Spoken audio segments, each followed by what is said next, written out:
The first Republican presidential debate in the United States is due to begin this afternoon, and the spotlight is firmly on Donald Trump. He will be centre. He will actually physically be centre stage. So far, he's quite prepared to offend everyone, even the people on his own team, which is quite a turnaround, actually, for the Republicans. But how will the billionaire businessman fare when he's pitted against the political pedigree of other candidates like Jeb Bush?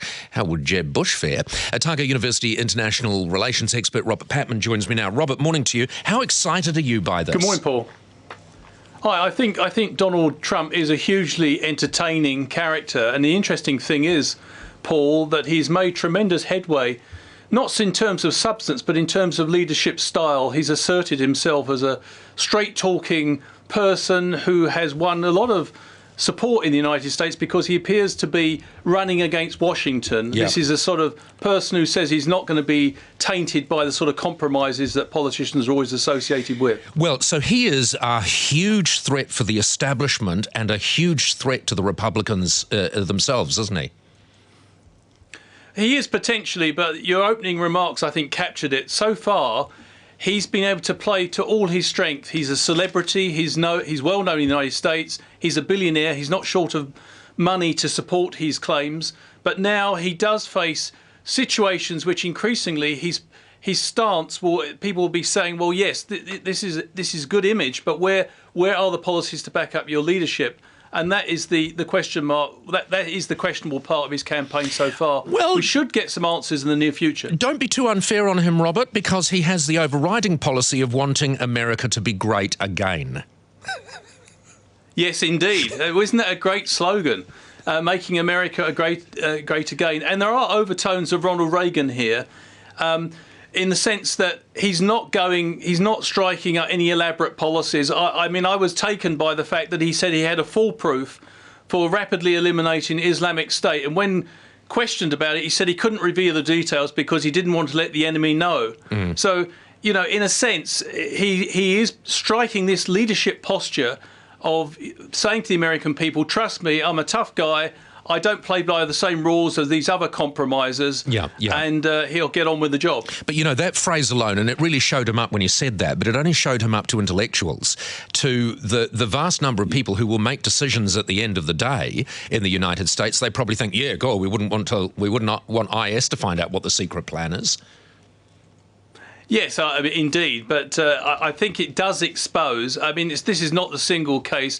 He surged in the polls because of his very tough stance on illegal immigration. Yep. And he said, amongst other things, let's build a huge wall. When he was pressed to explain, to try and cost the wall, he said, oh, well, the Mexicans will pay for it. So apparently the Mexican government's going to pay for a wall which he actually opposes. You see, but it's a genius plan. Even if it's completely unworkable, it might be workable enough to get him into the top job. On one side of it, everyone is waiting to see how he performs. How hard is this for someone like Jeb Bush? Because Jeb Bush wants to front as a member of the establishment who is going to make a viable alternative to Obama, who's presidential. How is he going to be able to front on the same stage with Trump? I think Bush is playing the long game. They're hoping that Trump will put his foot in it. I don't think the other major contenders like Jeb Bush or Scott Walker, I'd be surprised if they take Donald Trump on directly. I think some of the lesser contenders like Christie from New Jersey may be looking to take Trump on to try and score a few points. But I think Jeb Bush will be looking to try to gradually improve his standing. But there's a lot at stake here. And if he's not careful, Jeb Bush and Scott Walker, particularly Jeb Bush, may just simply, because they're getting no momentum, they just may be seen by many pundits as irrelevant to the overall nomination. If you had to weigh it up, the pluses and minuses of Donald Trump being part of this race, would you say he is good for democracy, good for politics in the United States or not? Well, I think one thing is quite clear.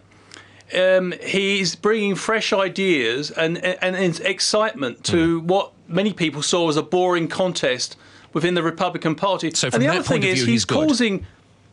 Yeah, and I think he's also creating new opportunities in the Democratic Party. Ironically, to me, it's no coincidence that Bernie Sanders, in the Democratic Party, another initially unfavoured contender, is now really giving Hillary Clinton a real run for her money. So, in fact, Mr. Trump has predicted that the ultimate contest will be between himself and Mr. Sanders. He doesn't think Hillary Clinton's got any chance. No, so he's done Hillary Clinton no favours at all. Just very quickly, Robert, something that many commentators haven't really been talking about much yet. If inevitably, as is probably the case, Donald Trump is not selected to be the Republican candidate, there is nothing stopping Donald Trump from standing as an independent in this race for presidency. That's absolutely true, and he's actually hinted at this.